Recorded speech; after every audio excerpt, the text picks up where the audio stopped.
Hello दोस्तों, स्वागत है आपका हमारे यूट्यूब चैनल लर्न विद चंदन पे। आज हम बात करेंगे एडुटेरिया प्रैक्टिस सेट 14 के बारे में। ये 7500 प्लस क्वेश्चन का एक किताब आता है दोस्तों, जो आप थंबनेल में देखे होंगे। उसी क्वेश्चन का हम लोग डिस्कशन करवाते हैं।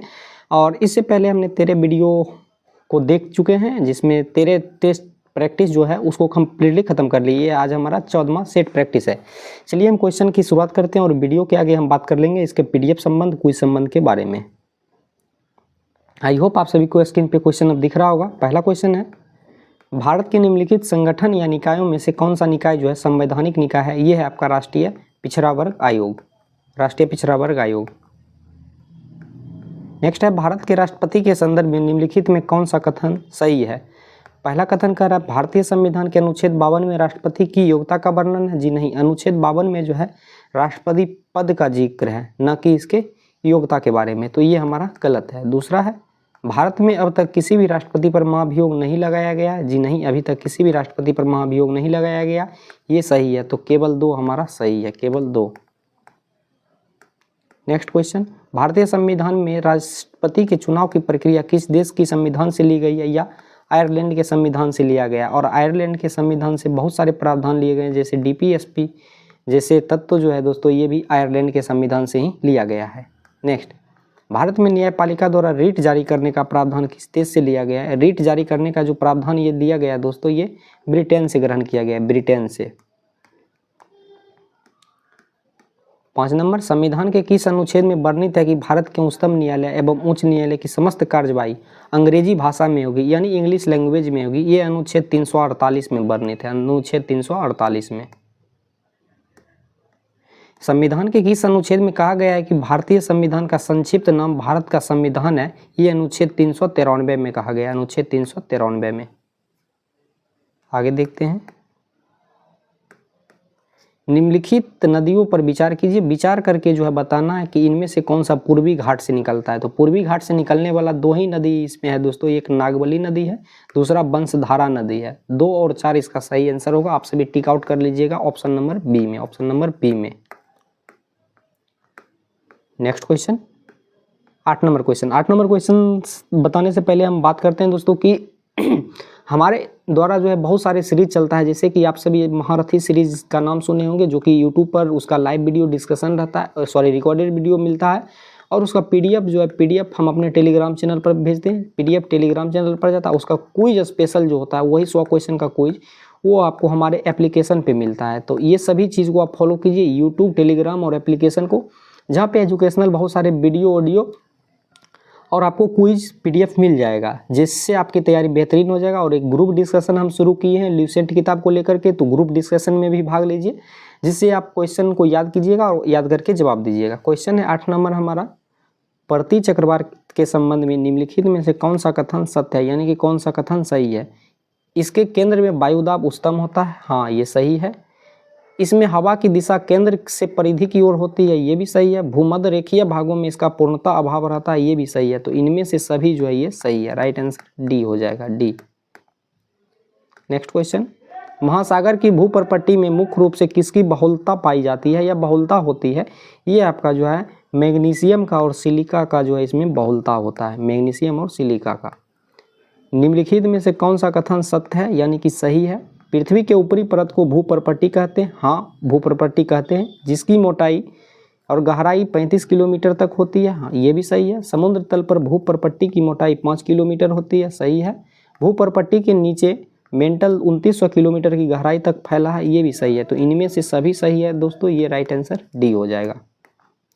नेक्स्ट क्वेश्चन, ऐहोल शिलालेख से संबंधित निम्नलिखित कथनों पर विचार करना है। पहला, यह ब्राह्मी लिपि में लिखा गया है। जी नहीं, ये ब्राह्मी लिपि में नहीं लिखा गया है, पहला गलत है हमारा। इसमें पुलकेशिन द्वितीय द्वारा हर्षवर्धन की पराजय का उल्लेख है, हाँ ये सही है। इसे रवि कीर्ति ने लिखा था, ये भी सही है। तो 2 और 3 सही है, 1 गलत है, राइट आंसर सी हो जाएगा। गीयक और क्यारी नामक नव पाषाण स्थल कहाँ स्थित है? गीयक और क्यारी ये दोनों पाषाण स्थल लद्दाख में स्थित है, लद्दाख में। प्राचीन भारत में नीलो पीटो शब्द का प्रयोग निम्नलिखित में किसके संदर्भ में किया जाता था? इस शब्द का प्रयोग किया जाता था सार्वजनिक अभिलेखों के रखरखाव के संदर्भ में, सार्वजनिक अभिलेखों के रखरखाव के संदर्भ में। आगे क्वेश्चन है हमारा, निम्नलिखित में कौन सा यश से सुमेलित है? एक साइड है आपका पुस्तक, दूसरा है लेखक, यानी कि किसका मिलन किससे होगा, किसका नहीं होगा दोस्तों। किताब उल रहला का रचना इब्न बतूता किया था, सही है। तुगलकनामा का रचना ये जियाउद्दीन किया था, जी नहीं, जियाउद्दीन बर्नी के द्वारा तुगलकनामा का रचना नहीं किया गया है। शाहनामा का फिरदौसी किया था, हाँ ये सही है, 14 का सही है। तहकीक हिंद अबू बकर किया था, जी नहीं ये गलत है। तो 1 और 3 हमारा सही है, 14 का राइट आंसर ए हो जाएगा, ए। 15 नंबर देखते हैं। निम्न में कौन सिकंदर के साथ भारत नहीं आया था? सिकंदर के साथ जो है डायमेकस भारत नहीं आया था, डायमेकस। किस मौर्य स्तंभ के शीर्ष पर एक विशाल हाथी स्थापित किया गया? ये मौर्य स्तंभ है संकिसा स्तंभ, संकिसा स्तंभ। आगे क्वेश्चन है, पानीपत के तृतीय युद्ध के पश्चात मराठा पेशवा कौन बना था? मराठा पेशवा जो बना था ये बना था माधवराव प्रथम, माधवराव प्रथम। निम्नलिखित में कौन फारसी का प्रथम कवि था जिसने अपनी कविता में भारतीय पर्यावरण को चित्रित किया है? ये प्रथम फारसी कवि है आपका अमीर खुसरो, ये अमीर खुसरो है। निम्नलिखित नेताओं में से किसने द्वितीय गोलमेज सम्मेलन में भाग नहीं लिया था? द्वितीय गोलमेज सम्मेलन में कौन भाग नहीं लिया था? इसमें भाग नहीं लिया था आपका डॉक्टर राजेंद्र प्रसाद। कौन नहीं लिया था? डॉक्टर राजेंद्र प्रसाद। 1857 के विद्रोह का दमन के संदर्भ में क्रम सही है, तो सबसे पहले जो विद्रोह का दमन किया गया था दोस्तों वो दिल्ली में किया गया था। कहाँ की, सॉरी, सबसे पहले विद्रोह का जो दमन हुआ है, विद्रोह का दमन वो मेरठ में हुआ, मेरठ जहाँ से जो है दोस्तों ये विद्रोह उत्पन्न हुआ था। मेरठ के बाद जो है ये दिल्ली में दमन हुआ, दिल्ली के बाद कानपुर में दमन हुआ। कहाँ दमन हुआ? ये कानपुर में दमन हुआ, कानपुर। तो आप ये 3 से अंदाज़ा लगा सकते हैं। तो यहाँ पे मेरठ है, दिल्ली है और यहाँ कानपुर है। नीचे यहाँ मेरठ दिल्ली था लेकिन लखनऊ आ गया तो कानपुर, यही राइट आंसर हो जाएगा ए। उसके बाद लखनऊ, फिर झांसी। चलिए आगे क्वेश्चन को हम देखते हैं। भारत छोड़ो आंदोलन से उत्पन्न दंगे निम्न में से किस क्षेत्र में अधिक व्यापक था? तो यह आंदोलन जो है दोस्तों बिहार और संयुक्त प्रांत में सबसे अधिक व्यापक था, 1 और 4। आगे, भारत में हिंदू कोड बिल का विरोध किसने किया था? हिंदू कोड बिल का विरोध किसने किया था? इसका विरोध किया था डॉक्टर राजेंद्र प्रसाद, डॉक्टर राजेंद्र प्रसाद। खिलाफत आंदोलन की शुरुआत के पीछे निम्नलिखित में कौन सा मुख्य कारण था? इसका जो मुख्य कारण था या सबसे प्रमुख कारण जो माने दोस्तों, 23 का सही आंसर आपका हो जाएगा। अंग्रेजों द्वारा जो खलीफा था उस पर बहुत सख्त संधि थोपना जो है यही मुख्य कारण था खिलाफत आंदोलन का। आगे क्वेश्चन है 24 नंबर हमारा। 24 नंबर कि निम्नलिखित घटनाओं को काल क्रमानुसार व्यवस्थित कीजिए और नीचे दिए गए कूट से सही उत्तर का चयन कीजिए। हंटर आयोग की स्थापना का बात करें तो इसका स्थापना वर्ष 1919 में, या हंटर आयोग भारत कब आया है? ये 1919 ईस्वी में आया। हंटर आयोग 1919। और ये जलियांवाला बाग हत्याकांड जो हुआ था उसी के जांच में ये आया था, 13 अप्रैल 1919 को इसका गठन हुआ है। सैडलर आयोग का गठन कब हुआ है दोस्तों? इसका गठन हुआ है 1917 ईस्वी में, 1917 ईस्वी में। तत्पश्चात वुड का घोषणा पत्र, इसका जो गठन हुआ ये भारत आया ये 1854 ईस्वी में, 1854 ईस्वी में इसका गठन हुआ है। सार्जेंट आयोग जो आया है ये 1944 ईस्वी में अस्तित्व में आया, 1944 ईस्वी में। इससे आप मिलान, सही प्रकार से मिलान अगर करते हैं या इसका कूट निकालते हैं तो सबसे पहले देख रहे हैं वुड डिस्पैच आया, 3 नंबर हो जाएगा। इसके बाद आपका सैडलर आयोग 1917 में आया है, 2 हो जाएगा। और हंटर आयोग आया है, 1 हो जाएगा। और सबसे लास्ट में सार्जेंट आयोग आया है, 4। 3 2 1 4, 3 2 1 4 किस में? ये ऑप्शन नंबर बी में है, राइट आंसर बी हो जाएगा दोस्तों। बट इस किताब में आप सभी देखिएगा तो इसका आंसर जो है डी दिया हुआ है, जो कि बिल्कुल गलत है। डी आंसर दिया हुआ है, गलत है। इसका आंसर बी हो जाएगा, बी। आप सभी बी को टिक आउट कर लीजिएगा। चलिए आगे हम बात करते हैं 25 नंबर क्वेश्चन को। 25 नंबर क्वेश्चन, निम्नलिखित गवर्नर जनरलों में किसने कांग्रेस को अत्यधिक अल्पसंख्यक माइक्रोस्कोपिक माइनॉरिटी लोगों का प्रतिनिधित्व करने वाले कहकर उपहास किया था? ये जो उपहास किया था ये उपहास किया था लॉर्ड डफरिन। कौन किया था? Lord Dufferin. नेक्स्ट क्वेश्चन है 26, कृत्रिम उपग्रह में विद्युत ऊर्जा का स्रोत होता है। विद्युत उपग्रह का क्या स्रोत होता है? ये सौर सेल होता है, सौर सेल। सौर विकिरण की सबसे महत्वपूर्ण भूमिका किसमें होती है? सबसे महत्वपूर्ण भूमिका जल चक्र में होता है, जल चक्र में। त्वरण ऋणात्मक होने पर किसी पिंड के वेग पर क्या प्रभाव पड़ेगा? इस वेग पर जो प्रभाव पड़ेगा वह घट जाएगा। क्या होगा? घट जाएगा। आगे क्वेश्चन है, किसी कोशिका के विभिन्न प्रकार की क्रियाओं का मुख्य स्थल क्या है? इसका जो मुख्य स्थल है वो है कोशिका द्रव। कोशिका द्रव बायोलॉजी का क्वेश्चन है। रेनिन का स्राव कहाँ से होता है? रेनिन का स्राव जो होता है ये जठर ग्रंथियों से होता है, जठर ग्रंथियों से। मनुष्य की श्वास नली में क्या होती है? मनुष्य की श्वास नली में जो है ओ आकार की उपास्थि पाई जाती है, ओ आकार की उपास्थि। आगे क्वेश्चन है, कर्मिक पोषी स्तर में विषाक्त पदार्थों की सांद्रता में वृद्धि को क्या कहा जाता है? इसके वृद्धि को कहा जाता है जैव आवर्धन, जैव आवर्धन। प्रत्येक जबड़े में अग्र चवर्णकों की संख्या कितनी होती है? यानी आगे की जो दांत होता है उसका कितना संख्या होता है दोस्तों? उसका संख्या कुल 4 जोड़ा होता है। इस प्रकार 4 जोड़ा इक्वल टू 8 दांत होता है अग्र चवर्णक में। यकृत निम्नलिखित में किसे संश्लेषित करता है? यकृत, यकृत जो संश्लेषित करता है या यूरिया को संश्लेषित करता है। 35 है, पिनियल ग्रंथि से स्रावित होता है। पिनियल ग्रंथि से क्या स्रावित होता है? इससे मेलाटोनिन स्रावित होता है।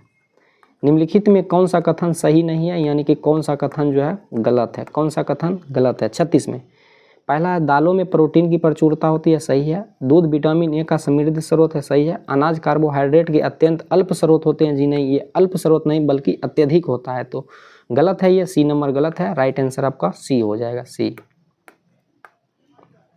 आगे क्वेश्चन है, एसिटिलीन गैस को लाल तप्त तांबे की नली से प्रभावित करने पर किस कार्बनिक तत्व का निर्माण होता है? ये जो कार्बनिक तत्व है ये है बेंजीन। कौन है? बेंजीन। निम्नलिखित में कौन से बहुलक का उपयोग कंघियों के निर्माण में, विद्युत स्विचों, बर्तनों के हत्थे व कंप्यूटर युक्तियां बनाने में किया जाता है? इसका जो उपयोग किया जाता है ये बैकलाइट को बनाने में किया जाता है, बैकलाइट। नेक्स्ट क्वेश्चन है 39, आयोडीन और पोटेशियम क्लोराइड के मिश्रण से आयोडीन को अलग किया जा सकता है, किसके द्वारा इसे अलग कर सकते हैं? इसे जो है ऊर्ध्वपातन द्वारा अलग कर सकते हैं, ऊर्ध्वपातन द्वारा। जीवन संघर्ष एवं योगतम की उत्तरजीविता का संबंध किससे है? उत्तरजीविता का संबंध किससे है? इसका संबंध है डार्विनवाद से, डार्विनवाद से। नेक्स्ट क्वेश्चन, भारतीय एक दिवसीय क्रिकेट टीम के प्रथम कप्तान, यानी कि भारतीय एक दिवसीय क्रिकेट टीम के प्रथम कप्तान कौन थे? तो इसके जो कप्तान थे ये थे आपका अजित वाडेकर, अजित वाडेकर। भारत की प्रथम जनजातीय भाषा कौन सी है जिसने अपना विकिपीडिया संस्करण प्राप्त किया है? ये भाषा है आपका संथाली भाषा। कौन है? संथाली भाषा। कौन सा शहर मंदिरों की अधिकता के कारण the cathedral city of India के नाम से जाना जाता है या भुवनेश्वर शहर है? कौन सा शहर है? भुवनेश्वर। आगे क्वेश्चन देखते हैं 44, आज़ादी के दीवाने संग्रहालय कहाँ स्थित है? आज़ादी के दीवाने संग्रहालय दिल्ली में स्थित है, दिल्ली। जारवा संस्कृति या जोरबे संस्कृति का निवास स्थल कहाँ है? जोरबे संस्कृति का जो निवास स्थल है ये है आपका अंडमान निकोबार में, अंडमान निकोबार में। ताम्रपत्र लेख दर्शाते हैं कि प्राचीन काल में बिहार के राजाओं का संपर्क था। बिहार के राजाओं का संपर्क किससे था? ये आपका जो है जावा सुमात्रा से था। ये जो है ताम्रपत्र लेख दर्शाता है। 47 नंबर, सूची 1 को सूची 2 से मिलाना है। सूची 1 मिलाते हैं। विलुप्त प्राय प्रजाति कौन सा है? विलुप्त प्राय जो प्रजाति है ये है आपका lion tail macaque, lion tail macaque, lion tail macaque. Next, असुरक्षित प्रजाति, असुरक्षित प्रजाति के अंतर्गत नीली भेड़ आता है। दुर्लभ प्रजाति कौन सा है? दुर्लभ प्रजाति आपका मरुस्थलीय भेड़ और हॉर्नबिल है। विलुप्त प्रजाति है गुलाबी सिर वाली बत्तख। इसका मिलान 3, 2, 1 और 4 है। 3, 2, 1 और 4, राइट आंसर बी हो जाएगा, बी। नेक्स्ट क्वेश्चन, किसी वस्तु की पूर्ति प्रत्यक्ष रूप से किस पर निर्भर नहीं करती है? किस पर निर्भर नहीं करता है? या जो है उत्पादन की प्रौद्योगिकी पर जो है निर्भर नहीं करेगा। जब सकल निवेश शून्य हो जाता है तो निम्नलिखित में कौन राष्ट्रीय आय को शून्य होने से रोकता है? ये रोकता है आपका उपभोग। अर्थशास्त्र कला एवं विज्ञान के रूप में एक दूसरे का पूरक है। यह कथन किसका है? यह कथन कोसा का है, कोसा का है। इस प्रकार दोस्तों कुल 50 क्वेश्चन का आज की वीडियो में हमने क्वेश्चन आंसर को जाना और ये एडुटेरिया का क्वेश्चन था। दोस्तों आप सभी अगर क्विज से जुड़ना चाहते हैं, अन्य किसी भी चीज़ से जुड़ना चाहते हैं तो हमारे एप्लीकेशन को फॉलो कीजिए, यूट्यूब को फॉलो कीजिए और टेलीग्राम चैनल को फॉलो कीजिए। आपकी तैयारी बेहतरीन हो जाएगा। सारा इन्फॉर्मेशन इसी तीनों प्लेटफॉर्म पर मिलता है। धन्यवाद दोस्तों आप सभी का।